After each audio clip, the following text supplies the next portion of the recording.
Putin absolutely knows, and they are planning for millions of acres of soybean. Why? Because they know that we won't be able to grow it. They have their way out of the oil economy. We don't. When the weather changes and we can no longer produce enough food, we won't have the energy others have. The minute oil fades back, we haven't compensated. The future is already being built now on this idea of photosynthesis, which is the new silver or gold is actually photosynthesis. The very basic manifestation of life is by organisms that don't require anything but light to produce all they need to grow. We're dependent on them, but they're not dependent on us. That's why I'm saying maybe it's not an evolutionary trope.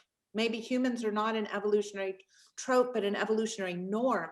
We consume more than we give back. So for Mother Earth to replenish herself, she needs to go back to pure photosynthesis and organisms that require nothing but light to exist. And we need to copy them. And that's why you're saying the practical thinkers are realizing their net gain by the dissolution of capitalism and the way the global market of capitalism is that they actually possess massive capital in the form of arable land that will rebound. Now you're talking. What do you have in mind to do about it? The way that I think is very different from the way that you think, in that I tend to build models, physical models in space. Yep.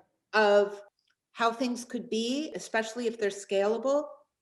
So what I'm doing right now is I'm trying to imitate that possibility in disturbed and contaminated places so that I can create photosynthesis opportunity in order to put oxygen in the air, which connects to my kind of the poetics of this idea of suffocation that I mentioned to you. Having oxygen producing strategies on a large scale for an artist, small scale for the universe feels appropriate to me. And so that's my current effort.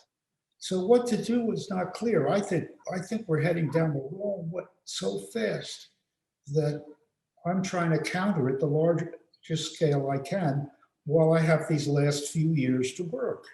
Why do you think I'm working with you so hard? I'm trying to transfer deep energy toward you. I'm very happy to be in your life right now and have been enjoying our conversation for a decade.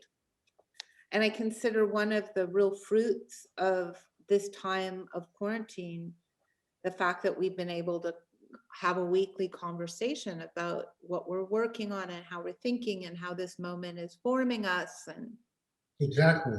and also unforming us. It's unforming, there's also this sense of precarity that everything, even on a weekly basis, is uncertain. Like the rate of catastrophe is so rapid.